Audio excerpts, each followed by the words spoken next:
हे महादेव, आज आपकी इस वीडियो को जो भी सच्चा भक्त लाइक करे उसके जीवन के सभी दुख दर्द हमेशा के लिए समाप्त कर देना। भक्तों, 3 अगस्त सावन के पहले सोमवार के व्रत पर ये 3 चीज़ें अवश्य खा लेना। महादेव की कृपा से धन वर्षा होगी और आपकी सभी मनोकामनाएं पूर्ण होंगी। दोस्तों, आज की इस वीडियो में हम जानेंगे कि सावन के पहले सोमवार का व्रत कैसे करना चाहिए, व्रत के दौरान किन चीज़ों का सेवन नहीं करना चाहिए, और एक ऐसा चमत्कारी उपाय भी जानेंगे जिसे करने से भोले बाबा की कृपा से आपके जीवन की वर्षों पुरानी परेशानियां भी दूर हो सकती हैं। लेकिन उससे पहले इस वीडियो को लाइक करके कमेंट में सच्चे मन से लिख दीजिए हर हर महादेव और नमः शिवाय। दोस्तों, सावन का महीना भगवान शिव के भक्तों के लिए खुशियां, श्रद्धा और भक्ति का विशेष उपहार लेकर आता है। यही वो पावन महीना है जिसे प्रेम, आस्था और भक्ति का महीना भी कहा जाता है। चारों ओर हरियाली छा जाती है, पक्षियों की मधुर आवाजें वातावरण को मनमोहक बना देती हैं, वर्षा ऋतु का आगमन प्रकृति को और भी सुंदर बना देता है। ऐसा माना जाता है कि सावन के महीने में भगवान शिव स्वयं अपने भक्तों के बीच निवास करते हैं और सच्चे मन से उनकी आराधना करने वालों पर विशेष कृपा बरसाते हैं। सावन का प्रत्येक दिन अत्यंत शुभ और पवित्र माना जाता है, लेकिन सावन में आने वाले सोमवार का महत्व सबसे अधिक बताया गया है। शिव पुराण में वर्णन मिलता है कि सावन के सोमवार व्रत से जुड़े कुछ विशेष नियम होते हैं जिनका पालन करना बहुत आवश्यक माना गया है। यदि कोई व्यक्ति इन नियमों की अनदेखी करता है तो उसकी पूजा, साधना और व्रत का पूर्ण फल प्राप्त नहीं हो पाता। इसलिए सावन के सोमवार का व्रत श्रद्धा, नियम और सच्चे मन से करना चाहिए। सोमवार का दिन भगवान शिव को अत्यंत प्रिय माना जाता है और इस दिन रखा गया व्रत भक्तों को विशेष फल प्रदान करता है। दोस्तों, सावन की शुरुआत 30 जुलाई से हो चुकी है और इसकी समाप्ति 28 अगस्त को होगी। इसी दिन रक्षाबंधन का पावन पर्व भी मनाया जाएगा। सावन का पहला सोमवार 3 अगस्त को पड़ रहा है। यह दिन भगवान शिव और माता पार्वती की विशेष कृपा प्राप्त करने का श्रेष्ठ अवसर माना जाता है। इस दिन कुछ विशेष चीजों का सेवन करना शुभ माना गया है, जिनके बारे में हम आगे विस्तार से बताएंगे। मान्यता है कि महादेव की कृपा से जीवन में चल रही धन संबंधी परेशानियां दूर हो सकती हैं और सुख समृद्धि के नए मार्ग खुल सकते हैं। इसके बाद दूसरा सोमवार 10 अगस्त को, तीसरा सोमवार 17 अगस्त को और सावन का अंतिम सोमवार 24 अगस्त को पड़ेगा। इसलिए प्रत्येक सोमवार का अपना विशेष महत्व है और हर सोमवार को पूरी श्रद्धा और भक्ति के साथ भगवान शिव की आराधना करनी चाहिए। दोस्तों, अब हम आपको बताएंगे कि सावन के पहले सोमवार के दिन ऐसी कौन कौन सी गलतियां हैं जिन्हें भूल कर भी नहीं करना चाहिए, ताकि भगवान भोलेनाथ आपसे नाराज ना हो। साथ ही हम ये भी जानेंगे कि व्रत के दौरान किन फलों और सब्जियों का सेवन करने से बचना चाहिए, क्योंकि कुछ चीज़ों का सेवन व्रत के नियमों के विरुद्ध माना जाता है। यदि इन बातों का ध्यान नहीं रखा जाए तो व्रत का पुण्य फल कम हो सकता है। इसलिए वीडियो को अंत तक अवश्य देखिए, क्योंकि आगे हम आपको ऐसी महत्वपूर्ण बातें बताने वाले हैं जो सावन के इस पवित्र सोमवार व्रत को सफल और फलदायी बनाने में आपकी सहायता कर सकती हैं। आइए अब जानते हैं कुछ ऐसी महत्वपूर्ण सावधानियों के बारे में जिन्हें सावन के पहले सोमवार के व्रत में भूल कर भी नहीं करना चाहिए। दोस्तों, शास्त्रों में बताया गया है कि व्रत रखने वाले व्यक्ति को उधार मांगकर फल, सब्जियां या अन्य खाद्य पदार्थों का सेवन नहीं करना चाहिए। ऐसा करने से व्रत का पूर्ण फल प्राप्त नहीं होता और व्यक्ति की पवित्रता भंग हो जाती है। चाहे सावन का पहला सोमवार हो या कोई अन्य व्रत, पड़ोसियों या किसी अन्य व्यक्ति से मांगकर व्रत का भोजन नहीं करना चाहिए। हाँ, यदि कोई व्यक्ति अपनी इच्छा से आपको व्रत में खाने योग्य वस्तु देता है तो उसे ग्रहण किया जा सकता है, लेकिन स्वयं मांगकर या उधार लेकर व्रत का भोजन करना शास्त्रों में उचित नहीं माना गया है। व्रत के दौरान व्यक्ति को झूठ बोलने, चुगली करने, किसी का अपमान करने और कर्ज लेने जैसी बातों से भी बचना चाहिए। दोस्तों, दूसरी महत्वपूर्ण बात यह है कि सावन के पहले सोमवार के व्रत में नाशपाती का सेवन नहीं करना चाहिए। धार्मिक मान्यताओं के अनुसार नाशपाती शब्द में नाश का भाव माना जाता है, इसलिए व्रत के दिन इसका सेवन शुभ नहीं माना जाता। सामान्य दिनों में आप इसका सेवन कर सकते हैं, लेकिन जिस दिन व्रत हो उस दिन इससे परहेज करना बेहतर माना गया है। इतना ही नहीं, भगवान शिव को भी नाशपाती अर्पित नहीं करनी चाहिए। दोस्तों, तीसरी सावधानी कुट्टू और सिंघाड़े के आटे से जुड़ी हुई है। यदि ये आटा बहुत पुराने समय से रखा हुआ है तो उसका सेवन नहीं करना चाहिए। लंबे समय तक रखे गए आटे में घुन या छोटे छोटे कीड़े पड़ सकते हैं जो कई बार आसानी से दिखाई भी नहीं देते। ऐसे आटे का सेवन व्रत की शुद्धता को प्रभावित कर सकता है, इसलिए व्रत के दौरान हमेशा ताजा और साफ आटे का ही उपयोग करना चाहिए। सावन का महीना अत्यंत पवित्र माना जाता है, इसलिए इस दौरान शुद्धता और सात्विकता का विशेष ध्यान रखना चाहिए। दोस्तों, अब बात करते हैं भगवान शिव को अर्पित किए जाने वाले बेलपत्र की। सावन के पहले सोमवार पर महादेव को बेलपत्र अर्पित करना अत्यंत शुभ माना जाता है, लेकिन कुछ बातों का ध्यान रखना भी आवश्यक है। पौराणिक मान्यताओं के अनुसार बेलपत्र भगवान शिव को अत्यंत प्रिय है। माना जाता है कि बेलपत्र अर्पित करने से भगवान शिव का मस्तक शीतल रहता है और भक्त के जीवन से दरिद्रता दूर होती है। इसके प्रभाव से व्यक्ति के जीवन में सुख, सौभाग्य और समृद्धि का आगमन होता है। साथ ही हनुमान जी भी प्रसन्न होते हैं क्योंकि उन्हें भगवान शिव का ही अंशावतार माना गया है। दोस्तों, बेलपत्र का महत्व बहुत ही विशेष बताया गया है। कहा जाता है कि तीनों लोकों में जितने भी प्रमुख तीर्थ स्थल हैं, उनका निवास प्रतीकात्मक रूप से बेल वृक्ष के मूल भाग में माना गया है। यही कारण है कि बेल वृक्ष को अत्यंत पवित्र माना जाता है। धार्मिक मान्यता है कि यदि किसी घर के मध्य भाग या पूर्व दिशा में बेल का वृक्ष लगा हो तो वहां धन धान्य की कमी नहीं रहती और परिवार में सुख समृद्धि बनी रहती है। इसके अलावा जो व्यक्ति बेल वृक्ष के मूल भाग की श्रद्धा पूर्वक पूजा करता है, पुष्प अर्पित करता है और उसकी सेवा करता है, उसे विशेष पुण्य की प्राप्ति होती है। मान्यता है कि ऐसे व्यक्ति को मृत्यु के पश्चात शिवलोक की प्राप्ति होती है। इसलिए बेलपत्र और बेल वृक्ष दोनों ही भगवान शिव की उपासना में अत्यंत महत्वपूर्ण स्थान रखते हैं। दोस्तों, अब आगे हम बेलपत्र से जुड़ी कुछ और विशेष और रोचक बातें जानेंगे, जिनके बारे में बहुत कम लोगों को जानकारी होती है और जिनका संबंध सीधे भगवान भोलेनाथ की कृपा से माना जाता है।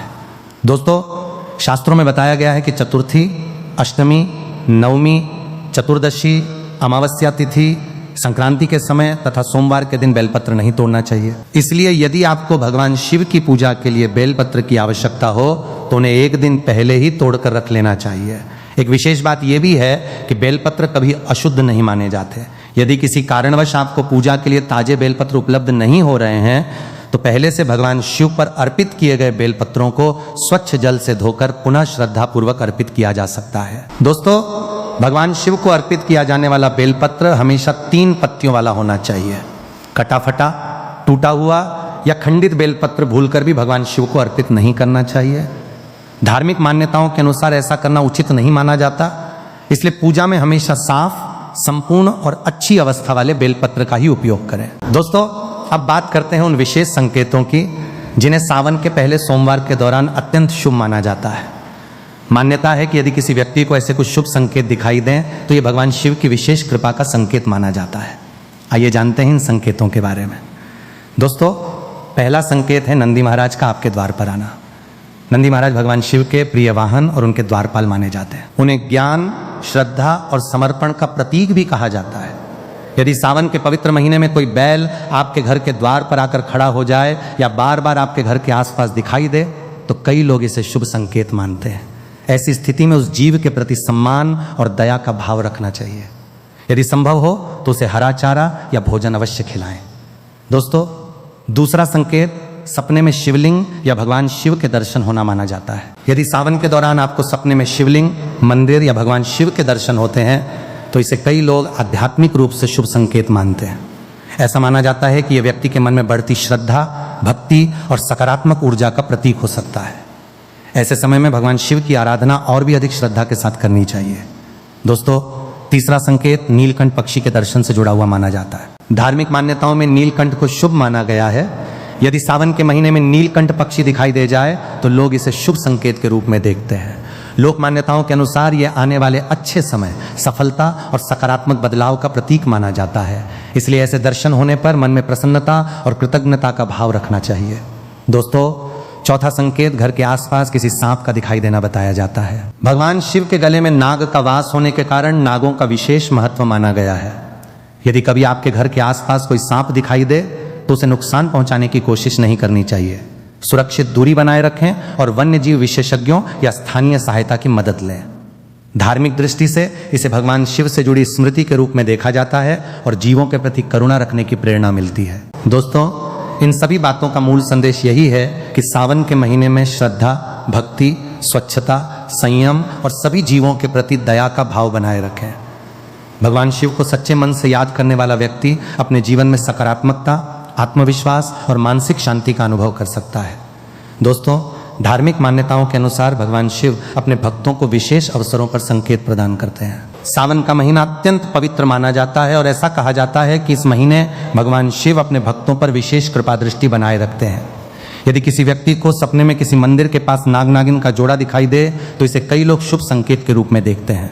मान्यता है कि यह आध्यात्मिक उन्नति, शुभ समाचार और सकारात्मक परिवर्तन का प्रतीक हो सकता है। ऐसे समय में भगवान शिव की भक्ति और अधिक श्रद्धा के साथ करनी चाहिए। दोस्तों, पांचवा शुभ संकेत माना जाता है डमरू या मंदिर की घंटियों की ध्वनि सुनाई देना। यदि सावन के सोमवार के दिन आपको अचानक कहीं से डमरू, घंटी या हर हर महादेव के जयकारों की आवाज सुनाई दे जाए तो इसे शुभ माना जाता है। ऐसी मान्यता है कि यह भगवान भोलेनाथ की कृपा और सकारात्मक ऊर्जा का संकेत हो सकता है। इससे व्यक्ति के जीवन में उत्साह, आत्मविश्वास और नई उम्मीदों का संचार होता है। कई लोग इसे आने वाले अच्छे समय का संकेत भी मानते हैं। दोस्तों, सावन का महीना संयम, तपस्या, श्रद्धा और शुद्ध आचरण का प्रतीक माना जाता है। इस दौरान भगवान शिव की पूजा, जप, ध्यान और व्रत का विशेष महत्व बताया गया है। धार्मिक मान्यताओं के अनुसार मांस, मछली, अंडा, मदिरा और अन्य तामसिक पदार्थों से दूरी बनाकर रखनी चाहिए। माना जाता है कि ऐसे पदार्थ मन में अशांति, क्रोध और नकारात्मकता को बढ़ा सकते हैं। इसलिए सावन के महीने में सात्विक भोजन को प्राथमिकता दी जाती है। सुहागन स्त्रियां, कन्याएं और शिव भक्त इस दौरान फल, दूध, दही, साबूदाना, मूंगफली, सेंधा नमक और अन्य सात्विक खाद्य पदार्थों का सेवन करते हैं। ऐसा माना जाता है कि सात्विक आहार शरीर और मन दोनों को शुद्ध रखने में सहायता करता है। सावन सोमवार का व्रत केवल भोजन का त्याग नहीं, बल्कि मन, वचन और कर्म की शुद्धि का भी माध्यम माना गया है। इसलिए इस दौरान जीवन शैली को भी सात्विक और अनुशासित रखना आवश्यक माना जाता है। दोस्तों, भगवान शिव की पूजा में कुछ विशेष वस्तुएं अर्पित की जाती हैं, वहीं कुछ वस्तुओं को अर्पित करने की मनाही भी बताई गई है। धार्मिक मान्यताओं के अनुसार शिवलिंग पर तुलसी, हल्दी और केतकी का फूल अर्पित नहीं करना चाहिए। तुलसी माता भगवान विष्णु को अत्यंत प्रिय मानी जाती हैं, इसलिए सामान्यतः उनका उपयोग विष्णु पूजा में किया जाता है। इसी प्रकार हल्दी को सौभाग्य और स्त्री शक्ति का प्रतीक माना गया है, जबकि भगवान शिव वैराग्य और तपस्या के प्रतीक माने जाते हैं। इसी कारण शिव पूजा में हल्दी अर्पित करने की परंपरा नहीं है। केतकी के फूल के संबंध में भी एक प्रसिद्ध पौराणिक कथा प्रचलित है। कथा के अनुसार एक प्रसंग में केतकी के फूल ने असत्य का साथ दिया था, जिसके कारण भगवान शिव ने उसे अपनी पूजा में स्वीकार न किए जाने का श्राप दिया। तभी से शिव पूजा में केतकी का फूल अर्पित नहीं किया जाता। इन नियमों का पालन न करने से पूजा निष्फल हो सकती है। इसीलिए सावन में स्त्रियों को ध्यान रखना चाहिए कि भगवान शिव को केवल बेलपत्र, दूध, जल, भांग, धतूरा और सफेद पुष्प ही अर्पित करें। बिना स्नान किए रसोई और पूजा न करें। सावन मास में शरीर और मन की शुद्धता सर्वोपरि मानी जाती है। यदि कोई स्त्री बिना स्नान किए रसोई में प्रवेश करती है या पूजा करती है तो इसे धार्मिक दृष्टि से उचित नहीं माना जाता। रसोई माता अन्नपूर्णा का स्थान होती है और वहाँ स्वच्छता का विशेष महत्व होता है। बिना स्नान किए बनाया गया भोजन आध्यात्मिक दृष्टि से अशुद्ध माना जाता है। इसी प्रकार बिना स्नान किए भगवान शिव की पूजा करने से पूजा में शुद्धता का भाव नहीं रह जाता। खासकर सावन में जब शिव उपासना विशेष फलदायी मानी जाती है, तब शारीरिक स्वच्छता का विशेष ध्यान रखना चाहिए। स्नान केवल शरीर की सफाई नहीं बल्कि मन को भी पूजा के लिए तैयार करता है।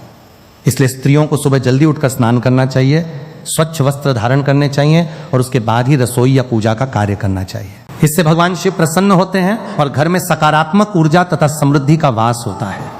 पति या बुजुर्गों से कटुता न करें। सावन मास में पति पत्नी के संबंधों में मधुरता बनाए रखना अत्यंत आवश्यक माना गया है। यह महीना शिव और पार्वती के प्रेम तथा दाम्पत्य का प्रतीक माना जाता है। इसलिए इस दौरान किसी भी प्रकार की कटुता, कलह या कठोर वाणी से बचना चाहिए। सुहागन स्त्रियों के लिए यह समय विशेष फलदायक माना जाता है। यदि वे अपने पति के प्रति सम्मान, प्रेम और सेवा भाव रखती हैं तो उन्हें विशेष पुण्य की प्राप्ति होती है। यदि इस समय पत्नी पति से झगड़ा करती है, उन पर क्रोध करती है या उनका अपमान करती है तो इसे उचित नहीं माना जाता। इससे व्रत का पुण्य कम हो सकता है और घर में अशांति बढ़ सकती है। इसी प्रकार घर के बुजुर्गों जैसे सास ससुर, माता पिता या बड़े भाई बहनों के साथ कटु व्यवहार करना, ऊंची आवाज में बात करना या उनका तिरस्कार करना भी अनुचित माना गया है। सावन में जितना अधिक विनम्रता और सेवा का भाव रहेगा, उतना ही घर में सुख और ईश्वर की कृपा बनी रहेगी।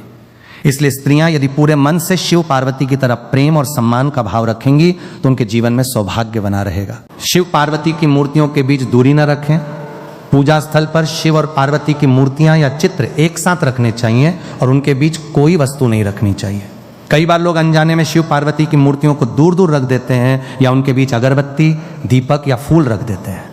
ऐसा करने से यह संकेत माना जाता है कि उनके बीच दूरी है, जो वैवाहिक जीवन में मनमुटाव का कारण बन सकती है। खासकर जब सुहागन स्त्रियां या कन्याएं शिव पार्वती की पूजा करती हैं, तब यह भाव अत्यंत महत्वपूर्ण हो जाता है कि उन्हें एक दिव्य युगल के रूप में देखा जाए। शिव पार्वती का मिलन, प्रेम, त्याग, समर्पण और स्थिरता का प्रतीक माना जाता है। यदि पूजा के समय उनकी एकता को बाधित किया जाता है तो इससे पूजा का प्रभाव कम हो सकता है और रिश्तों में दूरी का संकेत भी माना जाता है। इसलिए ध्यान रखें कि दोनों मूर्तियां साथ रखी जाएं और एक दूसरे की ओर मुख किए हों। यह केवल पूजा की शुद्धता का ही नहीं बल्कि वैवाहिक सौहार्द और भावनात्मक एकता का भी प्रतीक माना जाता है। चलिए अब जान लेते हैं कि सावन में कौन सी ऐसी विशेष वस्तुएं हैं जिन्हें हर सुहागन स्त्री को अवश्य धारण करना चाहिए। मान्यता है कि इन्हें धारण करने से माता पार्वती और भगवान शिव शीघ्र प्रसन्न होते हैं तथा माता लक्ष्मी भी ऐसे घर में स्थायी निवास करती हैं। सबसे पहले आती है बिंदी। सावन में माथे पर लगाई जाने वाली बिंदी सौभाग्य, पवित्रता और तीसरी आंख का प्रतीक मानी जाती है। विशेष रूप से हरे, लाल या सिंदूरी रंग की बिंदी स्त्री के सौंदर्य को निखारती है और शिव पार्वती की कृपा का संकेत मानी जाती है। बिंदी को आज्ञा चक्र का केंद्र माना जाता है जहां मन और ध्यान केंद्रित होता है। बिंदी लगाने से मानसिक शांति और एकाग्रता में वृद्धि होती है। सावन में हरे रंग की बिंदी पहनने से सुख शांति बनी रहती है और विवाह योग्य कन्याओं को योग्य वर प्राप्त होने के योग बनते हैं। दूसरा है सिंदूर। सिंदूर विवाहित स्त्रियों के लिए सौभाग्य का सबसे बड़ा प्रतीक माना जाता है।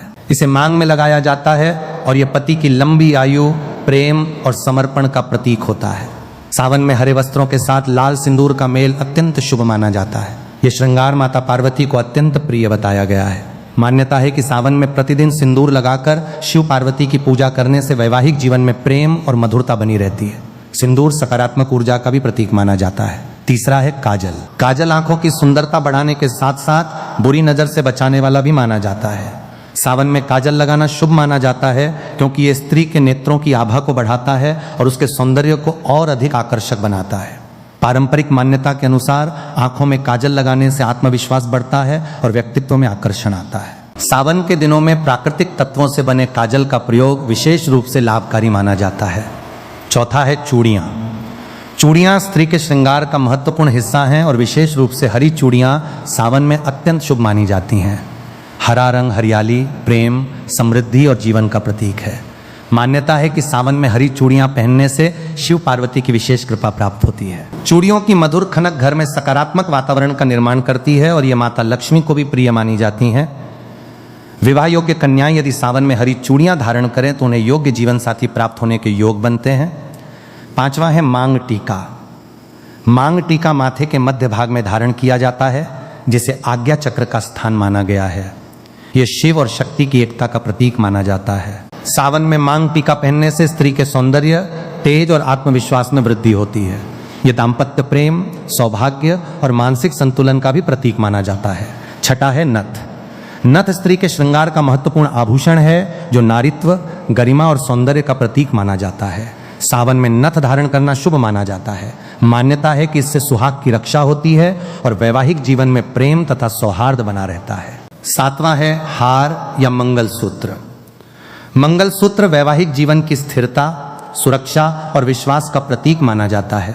यह सामान्यतः काले मोतियों और सोने से बना होता है जिसे नकारात्मक प्रभावों से रक्षा करने वाला माना जाता है। सावन में मंगलसूत्र धारण कर शिव पार्वती की पूजा करने से पति की दीर्घायु, प्रेम और दाम्पत्य सुख में वृद्धि होने की मान्यता है। कुंवारी कन्याएं भी सुंदर हार धारण करके माता गौरी का आशीर्वाद प्राप्त करने की कामना करती हैं। आठवां है अंगूठी। अंगुलियों में पहनी जाने वाली अंगूठी केवल श्रृंगार का साधन नहीं बल्कि ज्योतिषीय दृष्टि से भी महत्वपूर्ण मानी जाती है। सावन में सोने, चांदी या पीतल की अंगूठी धारण करना शुभ माना जाता है। विशेष रूप से अनामिका अंगुली में पहनी गई अंगूठी प्रेम, विश्वास और वैवाहिक समर्पण का प्रतीक मानी जाती है।